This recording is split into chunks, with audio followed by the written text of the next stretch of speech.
Ndugu zangu, napenda kuanza kwa kuwauliza swali. Hivi kwa uelewa wako, maana ya uongozi ni nini?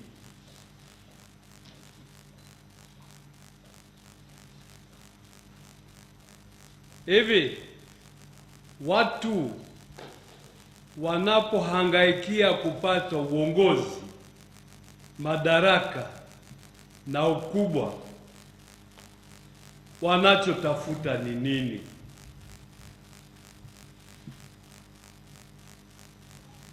Zamani kulipokuwa na TANU, nami nilikuwa wakati fulani kijana wa TANU, tulifundishwa kwamba uongozi ni dhamana. Anayeaminishwa uongozi anaheshimishwa, anawajibishwa, anaaminishwa kupanga, kutumikia na kupigania masilahi ya wote. Naomba nirudie kwa msisitizo hilo la masilahi ya wote. Je, katika zama zetu hizi uongozi ni dhamana? Je, uongozi ni jukumu la kushughulikia masilahi na usitawi wa wote?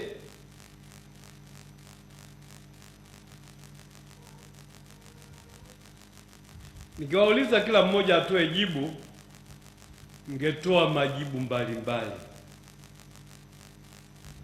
Wengine mngetoa majibu mkorogo, wengine mngetoa majibu yaliyoadilifu, na wengine mngekaa kimya. Haidhuru. Leo katika somo la kwanza tumekutana na nabii Ezekieli. Na Ezekieli alikuwa nabii mkali ambaye alithubutu kukemea, alithubutu kuwaambia watu ukweli wao, alithubutu kuwakabili hata wazito, wakubwa, na kuwaambia mnavyofanya sivyo, na kuwaambia mwenendo wenu sio sahihi. Tumesikia kwamba anawakemea kwa kutelekeza kondoo, kwa kuchinja walionona, kwa kuacha bila ulinzi kondoo malishoni, kwa kuwatoa sufu na kutengenezea mavazi mazito. Kwa maneno mengine, Ezekieli anawakemea viongozi, na kibiblia viongozi anaowakemea Ezekieli hapa sio viongozi wa dini, ni viongozi wa kiraia, wafalme, maliwali na watu kama hao. Anawakemea kwa sababu wamekuwa wabinafsi, wamekuwa walafi, wamekosa uzalendo, wamekosa uwajibikaji, na kwa sababu ya hiyo wakawafanya watu wa Mungu wanyong'onyee. Kwa hiyo Mungu anachukizwa nao,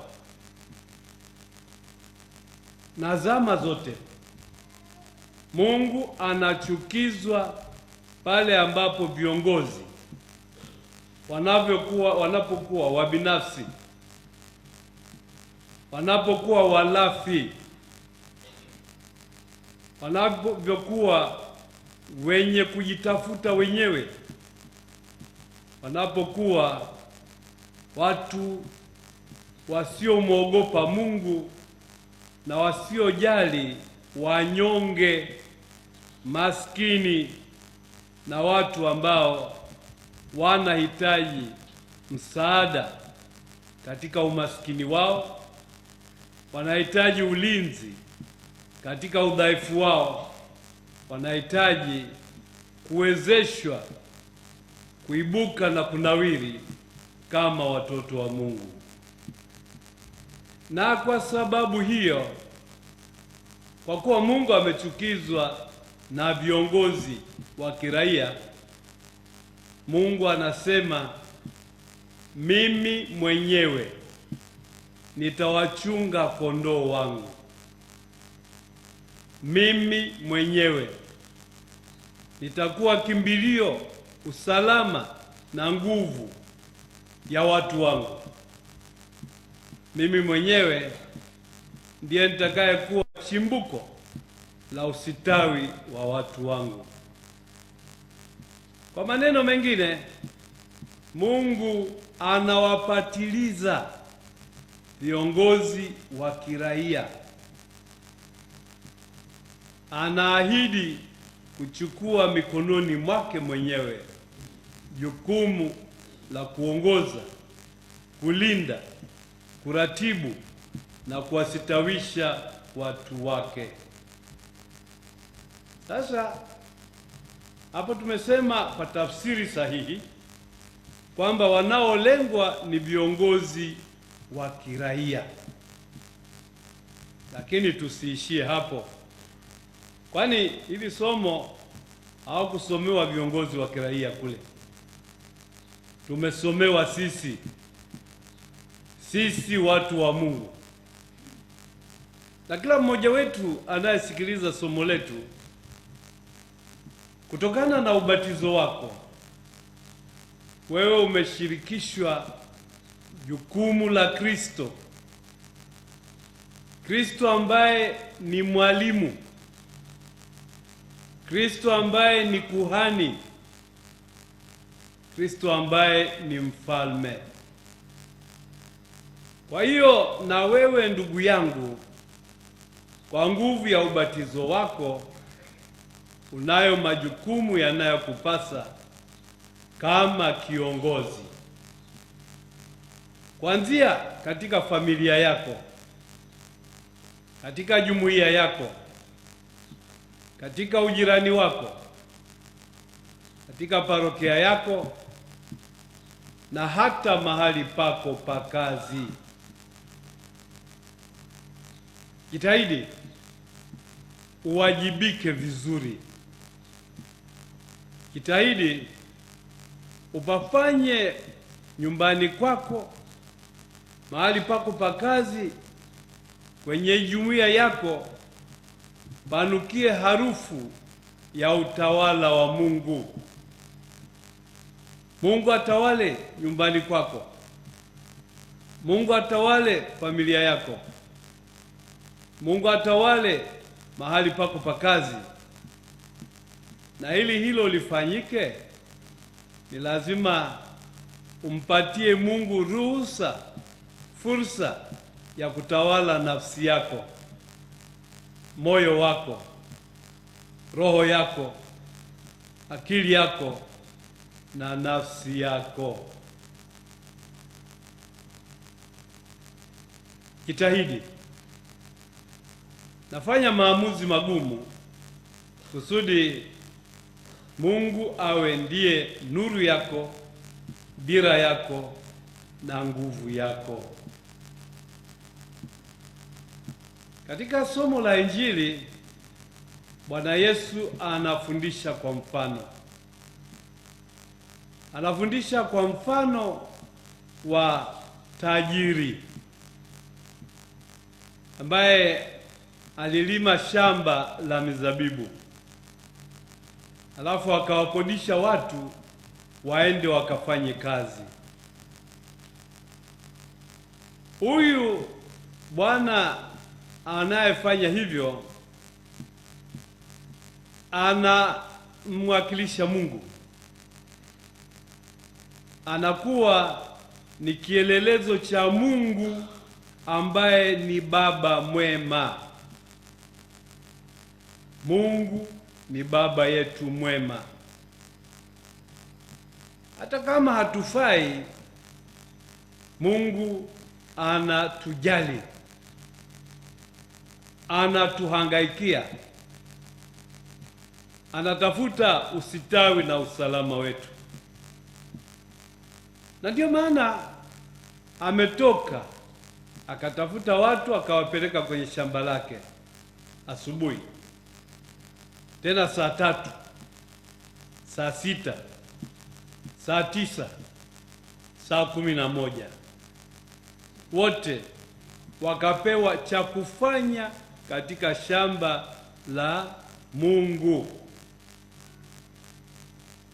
Na Mungu akapatana nao, nitakulipa ushuru mzuri, dinari 1. Wale wa asubuhi saa 1 wakaambiwa watapewa dinari 1, na wale saa 11 wakaambiwa watapewa dinari 1. Sasa hilo ndilo litakaloleta mgogoro, nongwa, kwa sababu walipoona kwamba wale wa saa 11 nao wamepewa ujira mnono, wale wa saa 1 na wa saa 3 wakaanza kuguna na kulalamika. Wanachoguna na kulalamika sio kwa sababu wamenyimwa haki yao, bali kwa sababu wenzao wamewekwa kwenye upeo mmoja na wao. Sasa hilo linabeba mafundisho mazito kwetu. Kwani kesho wewe ukienda mbinguni, ukimkuta huko kibaka fulani, si unaweza ukalalamika, mimi niliamini mbingu ni kwa ajili yetu wetu sisi watu wema, huyu kibaka katoka wapi huko? Sasa Mungu anayewatuza vibaka ni Mungu huyo huyo anayekutuza wewe, na hakutuzi kwa kuwa unastahili, anakutuza kwa sababu yeye ni mwema, au tukisema vizuri zaidi, Mungu ni wema wenyewe. Kwa hiyo anatutuza sio kwa mastahili yetu, anatutuza kutokana na wema na huruma yake. Kwa bahati, Mungu ametupatia waombezi, mifano, vielelezo ambavyo tunaweza tukaiga katika safari yetu ya maisha. Na Mtakatifu Teresa Benedikta wa Msalaba ni mmoja wa hawa. Huyu alizaliwa mwaka wa 1891 na alizaliwa katika familia ya Kiyahudi. Kwa hiyo dini yake ilikuwa dini ya Kiyahudi. Alikuwa binti mwenye akili sana, na alikuwa anapenda sana kutafiti. Na katika kutafiti kwake akazama katika masomo, imani yake ikakaa pembeni. Alivyoendelea kutafiti, akajikita katika masomo ya falsafa. Sasa anayesoma falsafa kwa ukweli anatafuta ukweli, na ukweli hatimaye ni Mungu mwenyewe. Kama unatafuta ukweli, hatimaye unamtafuta Mungu mwenyewe. Na Mtakatifu Teresa Benedikta wa Msalaba, ambaye wakati wa usichana wake alitambulika kama Edith Stein, hatimaye aliongoka akaingia Ukristo, akawa Mkatoliki na akajiunga na masista wa Karmeli, akawa anafundisha wengi. Ni mmoja wa watakatifu ninaovutiwa nao sana, labda kwa sababu yeye na mimi tumesomea kitu kile kile. Lakini baada ya kuwa mtawa, aliishi utawa wake kama mtu wa mfano. Hata wewe unayenisikiliza unaitwa uwe mtu wa mfano, uwe kielelezo kwa watu wa marika yote,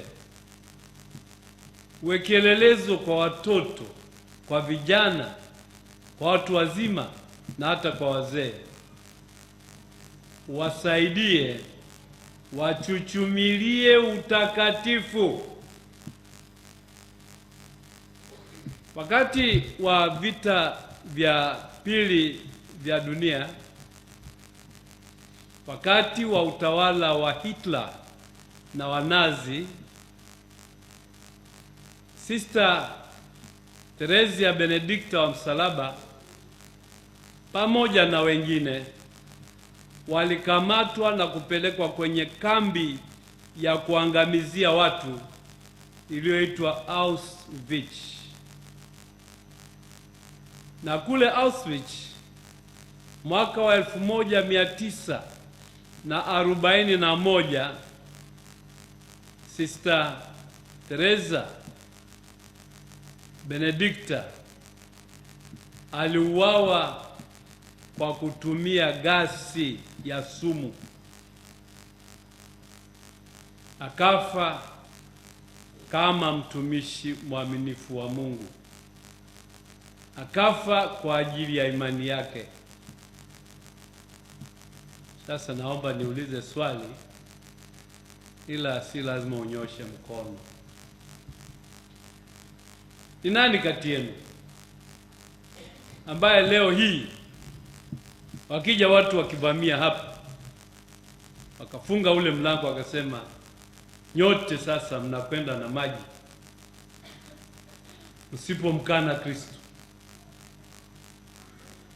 Wangapi mtasimama na kusema namkana? Hawatakosekana baada. Eti na wengine mtavunja haya madirisha muishie nje kuliko mfe kwa ajili ya Kristo. Ndugu zangu, inawezekana hutapata fursa ya kufa kwa ajili ya imani yako,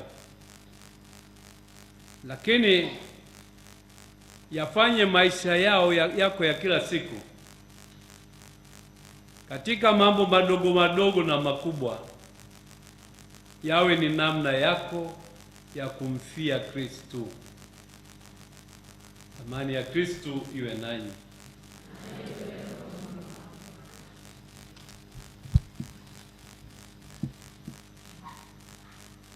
Je, wewe ni mfanyabiashara? Kama jibu ni ndio, basi habari njema ni hii. Unahitaji biashara yako ionekane na maelfu ya watu kila siku? Na je, unahitaji njia rahisi ya kuongeza wateja kwa haraka? BongoSource tupo kwa ajili yako. Tunakupa nafasi ya kipekee ya kutangaza biashara yako na bidhaa nyingine mbalimbali kwenye mitandao yetu ya kijamii yenye wafuasi wengi na ushawishi mkubwa mtandaoni. Kupitia BongoSource, fikia wateja wengi mtandaoni. Tangaza nasi kwa bei nafuu na matokeo utayaona kwa haraka. Wewe mfanyabiashara, pata nafasi ya kuonekana na kufahamika zaidi na biashara yako kukua na kupata wateja wengi mtandaoni. Jiunge na familia ya BongoSource leo na uongeze wateja wengi kwenye biashara yako. Wasiliana nasi kwa namba ya simu 0747692064, barua pepe alphatizben@gmail.com. BongoSource, sisi ndio wakombozi wa biashara yako. Karibu tukuhudumie na tukuongezee wateja rukuki.